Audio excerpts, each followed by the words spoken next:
Hello everyone, আজকে আমরা করব চিহ্ন বিট এবং 1 ও 2 এর পরিপূরক। পুরো ক্লাসটি মনোযোগ দিয়ে করলে তোমরা জানতে পারবে চিহ্ন বিট কি এবং ঋণাত্মক সংখ্যার বাইনারি মান আমরা কিভাবে বের করব। আমরা এতদিন ধনাত্মক সংখ্যার বাইনারি মান বের করেছি। আজকে আমরা দেখব কিভাবে ঋণাত্মক সংখ্যার বাইনারি মান বের করা যায়। তো আমাদের এখানে একটি সংখ্যা ধরো 12, এটার আমরা বাইনারি মান বের করব। তো আমরা কোন সংখ্যা থেকে খুব সহজেই কিভাবে বাইনারি মান বের করতে পারি? ডিজিট দিয়ে। 1 2 4 8, যেহেতু আমরা 12 বের করবো, এইখানে যোগ করে দেখো 12 হয়ে যাবে। তো 8 আর 4 যোগ করলে 12 হয়ে যায়, দুইটা দরকার নাই, 0। তাহলে 12 বাইনারি মান কত? 12 বাইনারি মান 1100। এটা আমার বাইনারি 12 বাইনারি মান। আমরা এখন প্রকৃত মানে কনভার্ট করব। প্রকৃত মান কত? প্রকৃত মান হলো 8 বিটে হয়। তো প্রকৃত মান করার জন্য আমার প্রথমে 4টা জিরো যোগ করব। 0 0 0 0 1 1 0 0। তো এখানে প্রথম 7টা এটা হলো আমার প্রকৃত মান, এটার বাইনারি। আর এই যে যে 8 নাম্বার বিট, অর্থাৎ বাম দিক থেকে প্রথম বিট, এটা হলো চিহ্ন বিট।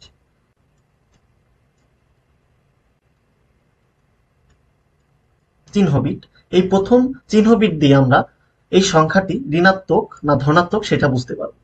0 মানে হলো ধনাত্মক সংখ্যা, 1 মানে ঋণাত্মক সংখ্যা। তো আমার যেহেতু এখানে প্রথম বিটটি 0 আছে, তার মানে কি এটা ধনাত্মক সংখ্যা। তো এই ধনাত্মক সংখ্যা আমরা ধনাত্মক সংখ্যা থেকে কিভাবে ঋণাত্মক সংখ্যা বের করবো সেটা আমরা দেখব।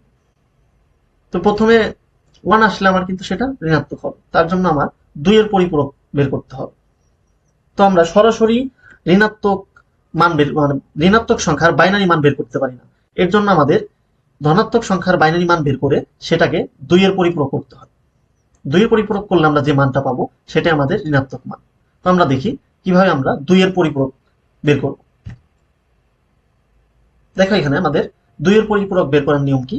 প্রথমে বাইনারি সংখ্যাটিকে 1 এর পরিপূরক করতে হবে, তারপর 1 এর পরিপূরকের সাথে 1 যোগ করতে হবে। তো আমাদের সংখ্যাটা কি ছিল?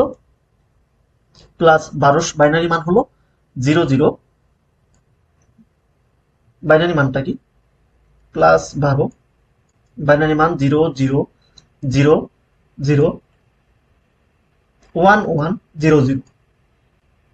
এই সংখ্যাটিকে আমরা প্রথমে 1 এর পরিপূরক করব। 1 এর পরিপূরক কিভাবে করব? 1 এর পরিপূরক খুবই সহজে করা যায়। যেই সংখ্যা আছে আমরা সংখ্যাগুলোকে উল্টিয়ে দিব, অর্থাৎ 0 থাকলে 1 হবে, 1 থাকলে 0 হবে। খুবই সহজ 1 এর পরিপূরক।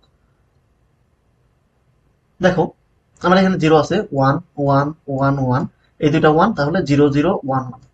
এটা আমাদের 1 এর পরিপূরক। পরিপূরক। এখন আমরা এই 1 এর পরিপূরক থেকে 2 এর পরিপূরক বের করার জন্য কি করব? 1 যোগ দিব। তো 1 এর পরিপূরকের সাথে 1 যোগ দিলে আমাদের 2 এর পরিপূরক বের হবে। যোগ কিন্তু শুধু এই লাইনের সাথে হবে, উপরের লাইন না। 1 আর 1 যোগ করলে কত হয়? 2। তাহলে 2 থেকে 2 বিয়োগ দিলে 0 0, হাতে আছে 1, হাতে 1 এ 1 2, 2 থেকে 2 গেলে 0, হাতে 1 0, এখানে 1, আর এগুলো 0 1 1 1 1। তো বাইনারি সংখ্যার যোগ নিয়ে আমাদের একটি পূর্ণ ভিডিও রয়েছে, যারা ভিডিওটি বাইনারি সংখ্যার যোগের সমস্যা আছে ভিডিওটি দেখে আসতে পারো। তো আমাদের এখানে কত? 1 1 1, এটা 1 হবে, সরি, এই যে 1। তাহলে আমরা কি পেলাম? 1 1 1 1 0 1 0 0। এইটা আমাদের ঋণাত্মক মান, -12। তো এইভাবে আমরা 2 এর পরিপূরকের মাধ্যমে বাইনারির ঋণাত্মক সংখ্যার বাইনারি মান বের করব। তো আমাদের এখানে মানটি কত আসলো তাহলে? 0 1 0 0।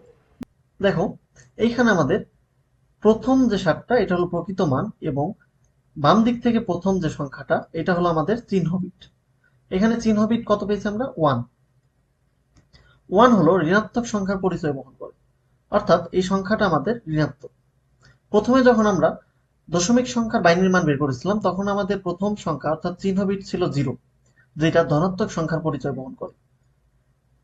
এইটাকে আমরা 2 এর পরিপূরক বের করছি এটা থেকে। তো এই 2 এর পরিপূরকের মাধ্যমে আমরা এই সংখ্যার ঋণাত্মক বাইনারি মান বের করেছি। একটা সংখ্যার ঋণাত্মক বাইনারি মান সরাসরি বের করা যায় না, 2 এর পরিপূরকের মাধ্যমে বের করতে হয়। দেখো এখানে প্রথম চিহ্ন বিটটা হলো 1, যেটা আমাদের ঋণাত্মক মান চিহ্নিত করে।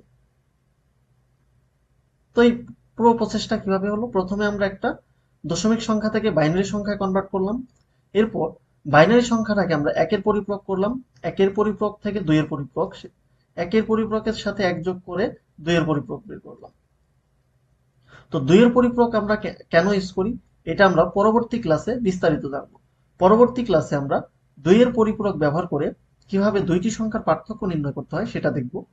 ক্লাসটি পেতে অবশ্যই চ্যানেলটি সাবস্ক্রাইব করে রাখবেন।